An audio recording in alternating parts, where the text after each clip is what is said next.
Bon, bonjour bien-aimés dans le Seigneur. Je suis très heureux de me retrouver de nouveau au milieu de vous en cette période de fête, en cette période où nous célébrons l'arrivée ou la venue de cette belle et grandiose année 2016.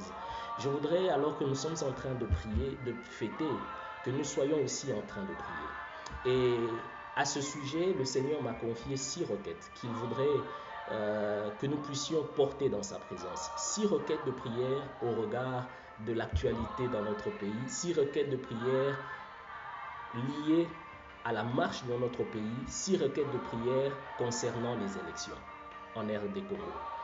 Pourquoi prier pour les élections en RD Congo, me direz-vous? N'est-ce pas que les élections, c'est une matière réservée aux politiciens? Est-ce que nous, en tant que chrétiens, nous devrions nous impliquer là-dessus?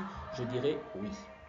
Pourquoi? Parce que premièrement, la prière la prière, c'est une connexion que nous établissons avec le royaume de Dieu pour lui permettre d'intervenir au travers de nous dans les affaires quotidiennes des humains.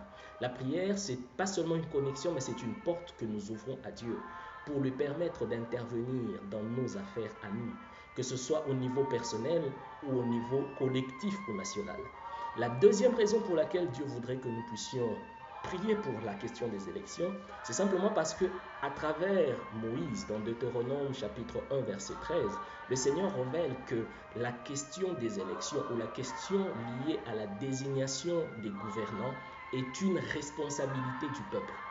Lorsque vous lisez ce texte que je viens de donner, Deutéronome chapitre 1, verset 13, il s'agit là principalement du peuple juif qui se retrouve dans le désert, confronté pour la première fois à cette exigence qui consistait à désigner ceux qui devaient traiter les questions quotidiennes du peuple.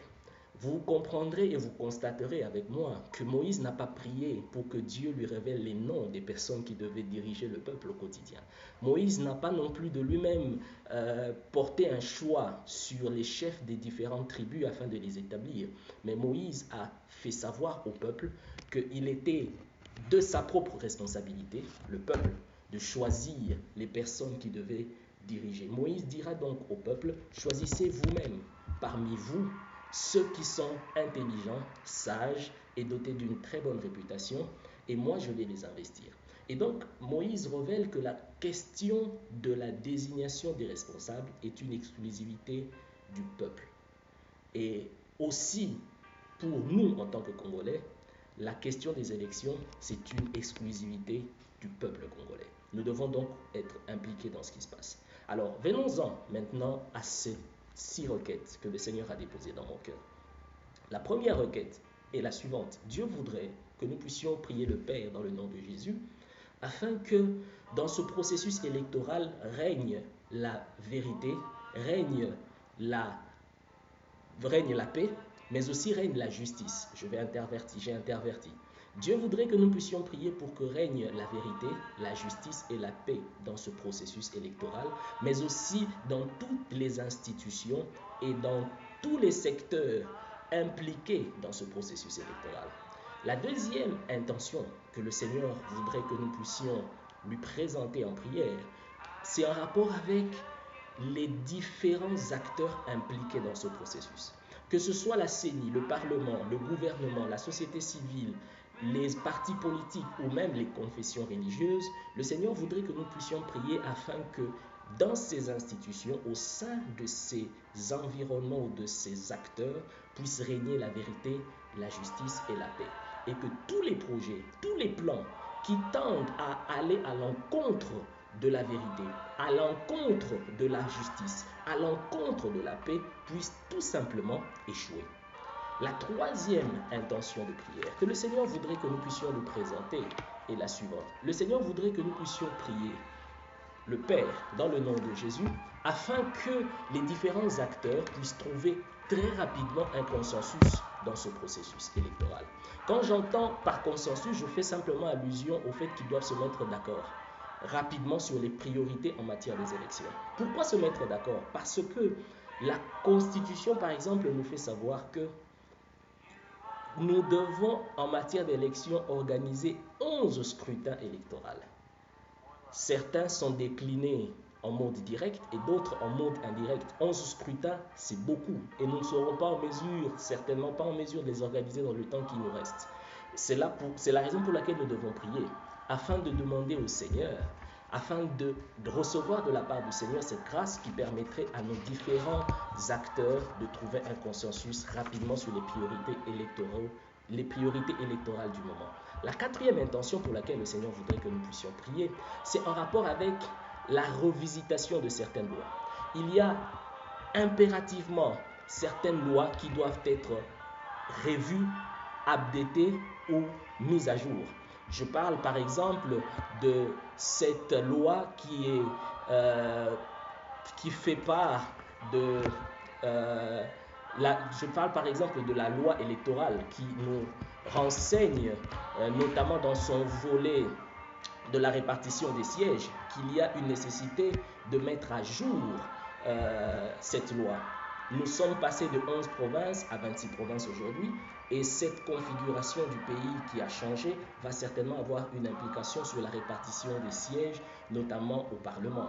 Mais il n'y a pas que ça. Il y a par exemple une autre question liée à l'intégration ou pas des nouveaux majeurs. Depuis 2011, plusieurs ont été désormais âgés de 18 ans et donc ont le droit de voter. Faudra-t-il les intégrer ou ne pas les intégrer? Là est une question. Il y a également cette autre question liée à l'intégration ou pas de la diaspora.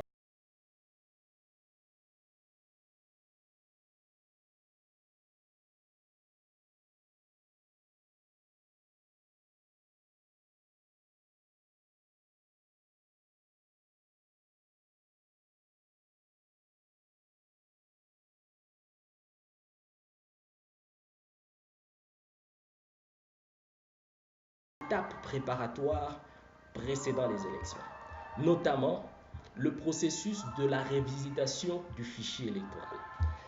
Vous savez tous, je l'espère comme moi, que le fichier électoral doit être mis à jour. J'ai parlé tout à l'heure de ces nouveaux électeurs qui doivent être intégrés, notamment ceux qui sont devenus majeurs depuis 2011. Mais il n'y a pas que ça. Il y a aussi ceux qui sont décédés depuis 2011 et qui doivent être supprimés du fichier électoral. Il faudrait donc mettre à jour ce fichier électoral. Il y a également ceux qui ont changé d'adresse, qui sont passés d'une ville à une autre, d'une commune à l'autre, d'une avenue à une autre. Et donc, il faudrait changer ou mettre à jour ce fichier électoral en tenant compte de ces différents changements. Comment faudra-t-il procéder à ce changement? Est-ce qu'il faudra une nouvelle vague, un nouveau process d'identification des électeurs? Comment cela va-t-il se dérouler? En combien de temps? Voilà autant de questions pour lesquelles nous devons prier afin que nos acteurs politiques se mettent d'accord. La dernière intention, et pas des moindres, c'est en rapport avec la logistique, les opérations logistiques sur terrain. Il s'agit là par exemple de ce processus du déploiement du matériel et des kits nécessaires à l'organisation des élections sur toute l'étendue, les coins et recoins du territoire national. Vous savez que la réussite du processus électoral dépend aussi de la réussite de ces opérations sur le plan logistique. Le Seigneur voudrait donc que nous puissions prier afin que lui soit au contrôle de ce processus, afin que le déploiement de matériel puisse être accompagné par un ministère puissant des anges, afin que sa gloire et sa présence puissent s'exprimer au travers de ce processus préparatoire des élections. Voilà autant de questions pour lesquelles Dieu voudrait que son peuple puisse se présenter devant lui et prier afin que sa main intervienne. La Bible dit dans Jérémie chapitre 29 verset 7, recherchez le bonheur de la ville ou du pays dans lequel vous êtes.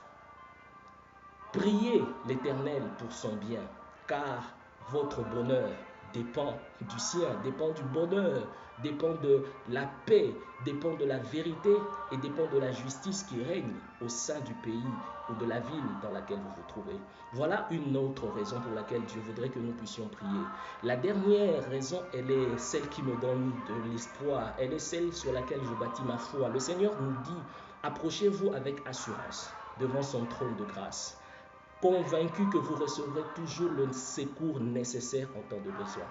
Approchons-nous parce que le secours pour la réussite des élections, pour la paix, la justice et, et la vérité au sein de notre pays se trouve dans sa présence. Approchons-nous donc pour recevoir ce que Dieu a déjà rendu disponible pour la RD Congo en cette année 2016. Je proclame la vérité, je proclame la justice et je proclame la paix en RDC pour cette année 2016. Voilà notre prière et voilà ce que Dieu attend que son peuple puisse déclarer. Que Dieu nous bénisse. Encore une fois, heureuse année 2016. Je vous aime.